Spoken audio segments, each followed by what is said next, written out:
Welcome to day 2 of the 30-day calisthenics workout series. Today we're training core. The first move of the workout is L-sit. I'm doing a 45-second L-sit, which is very challenging for me, but pick an amount of time that challenges you. If L-sits are too difficult, you can always do a tucked L-sit, where you bend your knees instead of doing a full L-sit. The reason I'm using gymnastics rings is because gymnastics rings require more stabilization to prevent them from shaking, which means your muscles have to work harder to stay stable on the rings, and that means more gains and more bang for your buck in your workouts.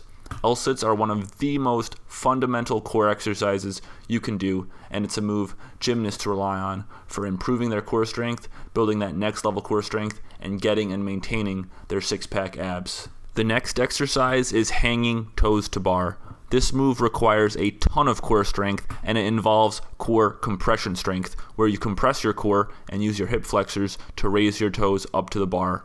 With hanging toes to bar, you take your core from a full stretch to a full contraction with each and every rep. This stretch and contraction is a key driver of muscle growth, and this move is guaranteed to help you get a muscular and defined core and a muscular and defined six-pack. If toes to bar is too difficult, you can always swap it out for hanging knee raises instead. Pick a number of reps that challenges you and strive for the best quality form you can. The third exercise is hanging around the worlds. This is the single best core exercise you can do. If I could only do one core exercise for the rest of my life, it would be this one, because you are taking your entire core through a huge range of motion with every rep. Not only that, but you are putting a diagonal stretch on your core, which is going to train the abs and obliques and help you get that super defined, cut up six-pack. Try not to use any momentum when you're doing this exercise and focus on a slow, controlled motion as you lift your legs up and raise them in a clock-like motion. The fourth exercise is hanging windshield wipers. This exercise is similar to hanging around the worlds, but you're only doing the top 180 degrees for your range of motion. By limiting your range of motion to the top half of the movement, you are keeping your core under constant tension and you aren't giving it a chance to rest at all. Another added benefit is that you focus more on your obliques with this movement and more on the twisting motion.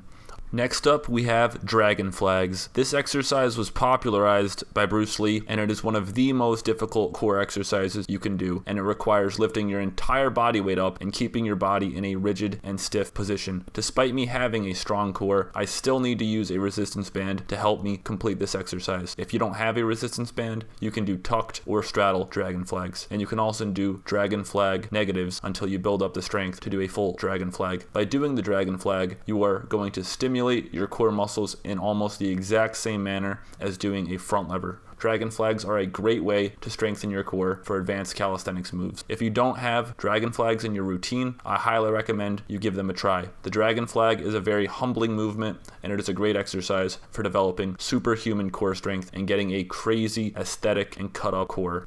The next exercise is hollow body holds. I'm going for a 1-minute hold time, but you should start small with something like 20 to 30 seconds and build up until you can reach a 1-minute hold time. For this exercise, you want to try and push your lower back down into the floor and ensure it is making contact with the ground from the top of your back down to the tip of your spine. This ensures you're doing hollow body holds with proper form. This is a foundational gymnast exercise, and it is not something you want to neglect. This exercise builds core strength, and it trains your body to hold a stiff, rigid position, which is necessary for doing advanced calisthenic strength holds with good form. If you can't hold it with your legs fully stretched out, you can curl your legs into a tucked position and do tucked hollow body hold. Eventually, you will build up the strength to do full hollow body holds. This exercise keeps your core under constant tension, and it is one of the best exercises you can do for building core stability.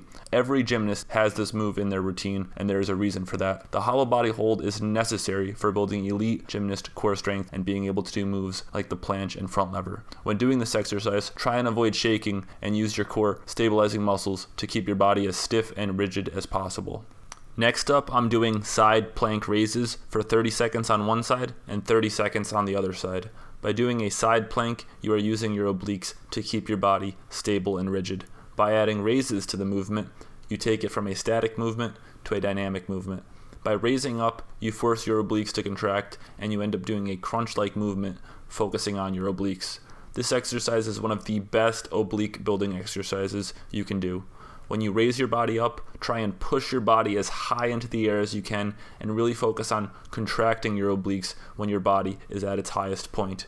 You really want to focus on a good mind-muscle connection with this exercise and actively contract your obliques during the top range of motion to ensure you are getting the most out of this exercise. If 30 seconds per side is too difficult, you can start smaller and slowly build up over time. The side plank raise is an excellent exercise for building a strong and aesthetic six-pack. Don't just go through the motions with this exercise. Actively squeeze your obliques and you will see just how difficult this move can actually be. Next up, we have L-sit compressions. You do this exercise from a seated position and you compress your core while lifting your legs into the air. This is another foundational gymnast exercise, and it is one of the best exercises for teaching your body how to properly compress your core. This exercise is used by pretty much every gymnast in their routines, and it is key for developing a strong core and developing a proper mind-muscle connection over your core. Really focus on squeezing your abs with each rep, and you will ensure you get proper muscle development from this movement. Last but not least, we have reverse hyperextensions. This exercise might seem odd at first, but trust me, you do not want to skip it. This trains your abs, but it also trains your lower back and glutes to ensure full 360-degree core strength. This exercise will have your core on fire in just a few reps. I'm using a parallel bar to do this movement, but you can use a table or any elevated surface to do this movement. You want to keep your legs straight and lift them in a slow and controlled manner. Reverse hyperextensions will train your body for the proper core position for moves like planche and back lever. I'm going for 15 reps, but pick a number that challenges you. Do this routine a total of 3 times, so we just completed the first round. We have 2 more to go to complete this workout. Subscribe to stay updated so you can stay notified for the next episode I post. I'll see y'all there.